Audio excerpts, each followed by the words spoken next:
President Pitzer, Mr. Vice President, Governor, Congressman Thomas, Senator Wiley and Congressman Miller, Mr. Webb, Mr. Bell, scientists, distinguished guests, ladies and gentlemen.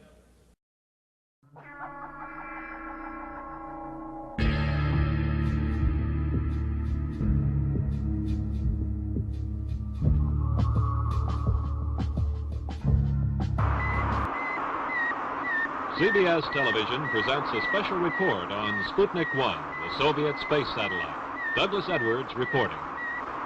Until 2 days ago, that sound had never been heard on this earth. Suddenly, it has become as much a part of 20th century life as the whir of your vacuum cleaner. It's a report from man's farthest frontier, the radio signal transmitted by the Soviet Sputnik, the first man-made satellite as it passed over New York earlier today.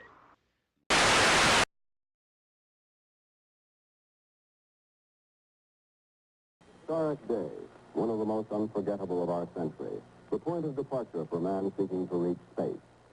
And this man, Yuri Gagarin, major in the Soviet Air Force, is the first to cross the frontier into the unknown of space. 27... And they may well ask, why climb the highest mountain? Why, 35 years ago, fly the Atlantic? Why does Rice play Texas? We choose to go to the moon. We choose to go to the moon.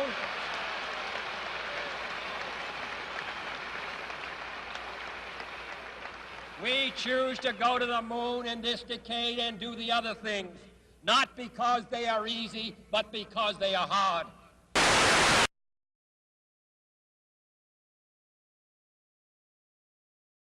Two months after the final flight of Gemini, Gus Grissom, Ed White, and Roger Chaffee are preparing to be the first Apollo astronauts. On January 27th of 1967, the crew is in the capsule, conducting a countdown rehearsal. In the next few days, the Board of Inquiry will search through all data tapes, voice tapes, and television tapes, plus the photographs made before and after the disaster. From these, they hope to discover what exactly went wrong and swept the fire last night through Apollo 1. America's space program suffers a piercing loss.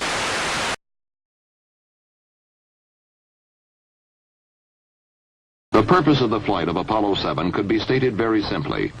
Prove that the spacecraft command and service modules would function properly in space, long enough to carry men to the moon and back.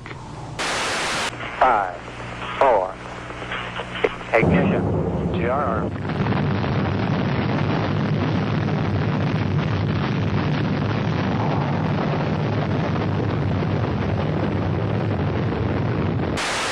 Apollo 7 was also go for an exhaustive series of tests of its worthiness in space.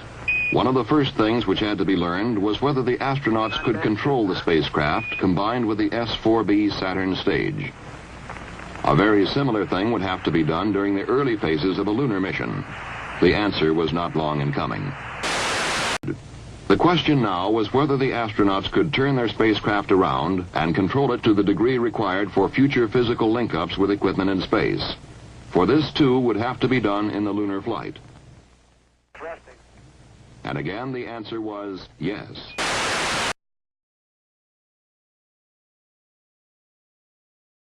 Starting mission.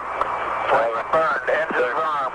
5, 4, 3, 2, 1. All engines running. Launch commit. Hold it. Roger, clock. That's okay, flight. All engines. Launch.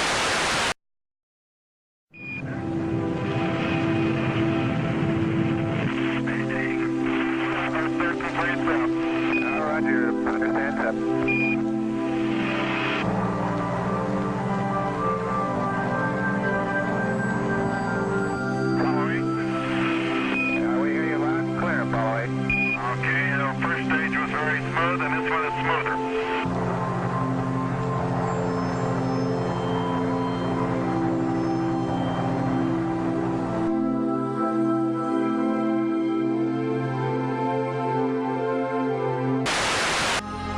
In the beginning, God created the heaven and the earth.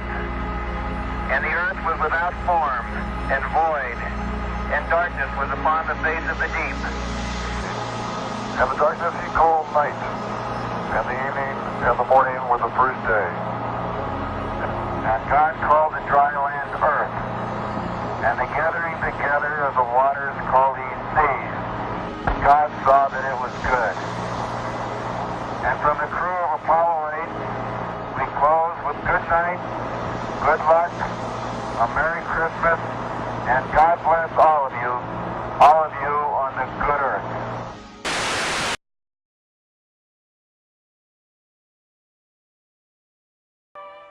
I mean, relatively within the mission, which of the maneuvers are more critical?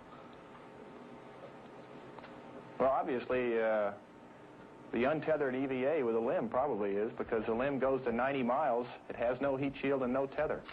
So it's essential that the limb returns to the heat shield. One thing that we should keep in mind is that only one of these vehicles has a capability to land. Safely, I guess I should add. They both have the capability of landing.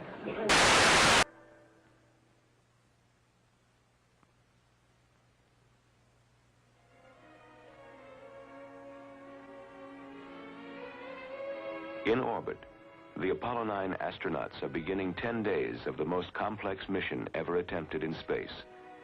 This film is the visual result of the mission's complexity, views of the flight and the men. It's the third stage. It's turned around and is now stationed. From Gumdrop, now separated from the rocket, the astronauts inspect Spider, then dock with it to spring it free from the rocket section, now visible below the skirt of the Spider. Inside Gumdrop, the astronauts prepare for first Schweikert, then McDivitt to enter the LEM. In their weightless world, up is where your head happens to be, and moving...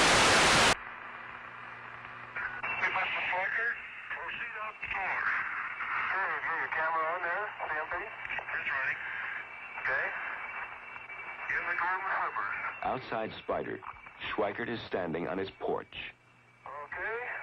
Dave Scott has opened Gumdrop's hatch just a few feet from Schweikert's position on Spider.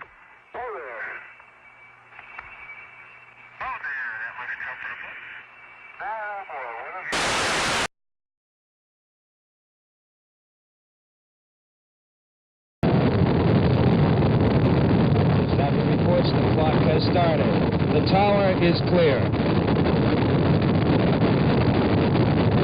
Tom Stafford acknowledges the role in pitch program to put Apollo 2.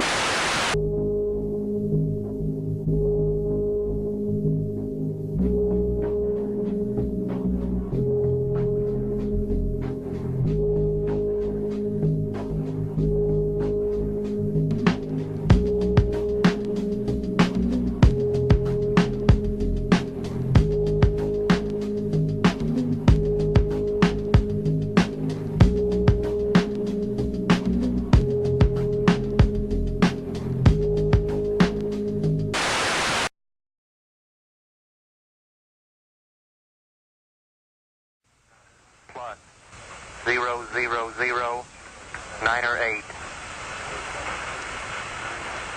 Plus, correction, 0, 0, 5, 7, 2. Houston, we see you on the steerable, over. Roger, Eagle, I'm docked. Roger, how does it look? The Eagle has wings. Go. 2,000 feet, 2,000 feet. Into the ag, 47 degrees. Roger. Straight shadow. 4 forward, drift into the right a little. 30 seconds. Forward, drift. Contact light. Okay, engine stop. We copy you down, Eagle. Houston, Tranquility Base here. The Eagle has landed. Now into the flight to Apollo 11.